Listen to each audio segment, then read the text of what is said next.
Currently, I am a welder for Caterpillar. I go in every day, put on my gear, and I go to my station and I build my parts and robot them and post them. I learned about Weld Ready because I was in the science classroom doing some chemistry work, and I heard on the announcements if you're interested in welding to come outside, and I was like, that sounds interesting.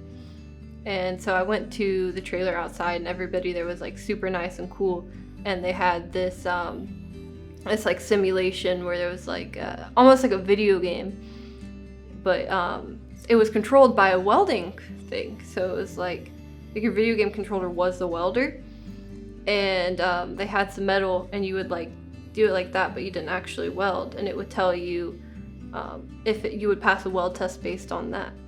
And I ended up passing it in the virtual like simulation thing. I was like, okay, I'll give this a shot. I like doing things that I'm good at. What I would like to tell other students about Foothills is if you think school isn't for you, don't give up. There's another chance at Foothills Charter, and your teachers will work with you so much, and you will be able to really, if you're not a social person and you don't like all these other students talking to you, you can go to Foothills, and it's a night school, and you can sleep in and go and focus in a quiet environment. And if you need the help, there's tutors to help you, and it really just is the change some people need to graduate. I earned over 14 industry recognized credentials, powder actuated tools, laser, my OSHA 10, plenty of others that I won't get into, but I actually ended up finishing that program with over 7 job offers from great companies like Holder Construction. They're huge right now, one of the biggest in America.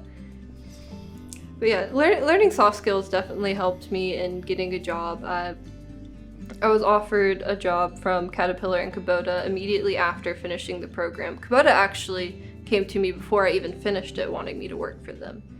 And just learned about how to conduct myself during interviews, handshakes, eye contacts, all that really important stuff that doesn't really get talked about much anymore.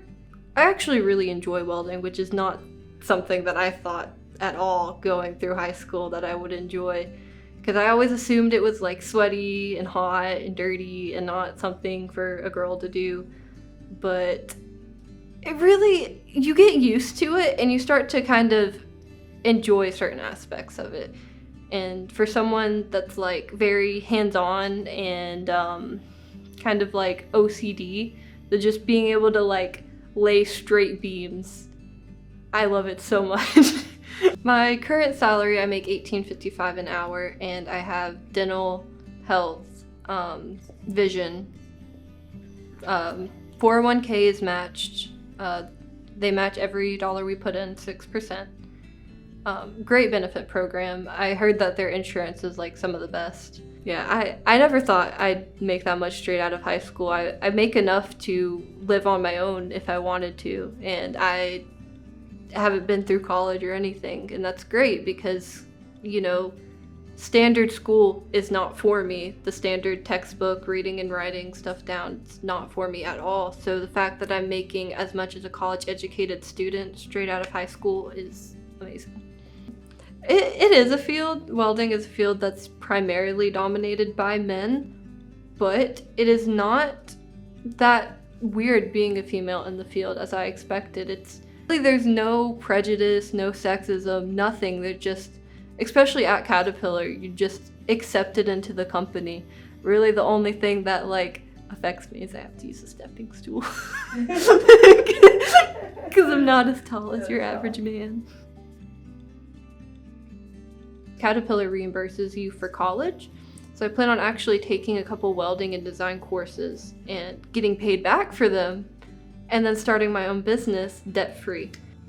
If it wasn't for Foothills, I would be a high school dropout working at McDonald's or something. But because of Foothills, not only do I have a diploma, I have 20 certifications and endless career possibilities, and I'm doing great for myself, and I'm able to stand on my own 2 feet at only 20 years old.